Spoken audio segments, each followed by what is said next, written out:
Claudia Tenney is joining us right now. Congresswoman, great to have you on with us. I just want to play you a soundbite to sort of pick up on what we've been talking about. Ned Price yesterday addressed the $800 million that's going to be sent in aid today. A lot of it does include military aid. Take a listen, then we'll get some reaction. Oh, I'm being told we don't have that soundbite, but basically, Ned Price yesterday talked about a laundry list of different things that are going to be sent. Defensive, mostly defensive. What do you make of that? Do you think it stops there? Do you think more hearts and minds can be swayed by President Zelensky today when he addresses Congress at 9? Yeah, well, I certainly think this is going to be a speech, obviously asking for a no-fly zone, which is something that's going to be very difficult for us to do because you're going to involve U.S. combat and taking down planes in a no-fly zone. But I do think that this is a critical moment to have a leader such as Zelensky emerge in this situation. Although, there's a lot of controversy over Ukraine and past, corruption and everything. But this is a leader emerging. And I agree with Betsy McCoy on this. Biden is not going to key places because he is running out the clock. And if you look at just yesterday, you had Polish, Czech, and Slovenian leaders taking a very dangerous journey into the center of the country to meet, to show support for President Zelensky. And this is critical. And he's going to make an impassioned plea to us today. And I don't know if Biden will speak afterwards, because you're going to see that his leadership pales in comparison. And I don't think this is all acting and art, as some of your leaders suggest. This is an authentic, passionate leader who is in a critical time, much like Churchill was back during World War II. So I think that authentic and passionate leaders do emerge from tough times, and I'm looking forward to this speech, and I hope that Americans will realize that this is really important for us to step up, to continue to provide the aid that they need to be able to fight this war with Russia. Because, I mean, not coincidentally, there was a massive drone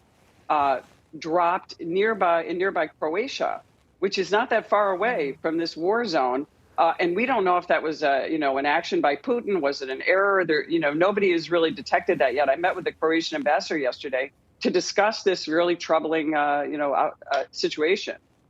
Congresswoman, what else should the United States be doing? Well, right now, I mean, obviously, we've provided over $1 billion in aid, as you're talking about, the Javelin, the Stinger missiles, the defensive aid. I think, one of the things we are continuing to do is provide aid and comfort. Kudos to Poland for taking all these refugees, and other NATO countries around the region are taking refugees, providing aid, providing food, water, and safe refuge for many of these people. I think we need to continue to support the Ukrainians. This is going to be a really ugly battle.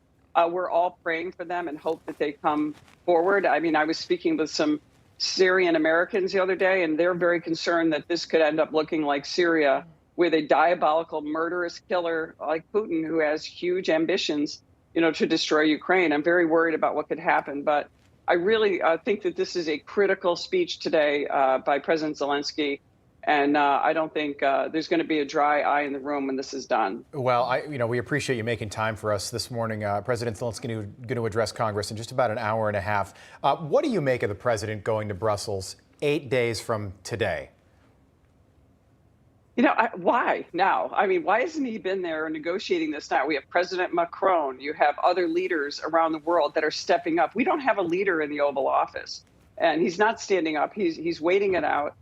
People say leading from behind. I think he's following from behind. He's just waiting. I think Betsy is absolutely right, Betsy McCoy, who said he is like trying to just run out the clock. They don't want to deal with this issue. They don't.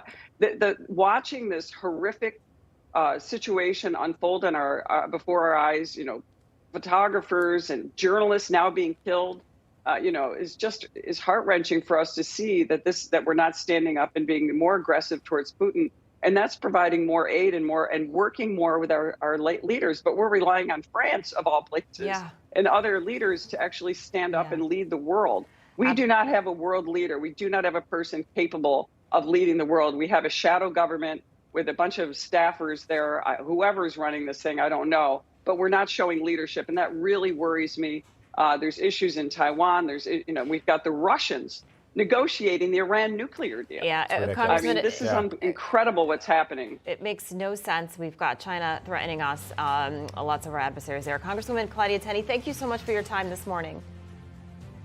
Thank you. Of course. Hey, I'm Rob Finnerty. Thanks for watching. If you enjoyed this video, please join the conversation in the comments below. Don't forget to subscribe, too. Hit the bell icon to be alerted to breaking news. And remember, there's a whole lot more on Newsmax TV, America's fastest growing cable news network. Newsmax TV, we're real news for real people.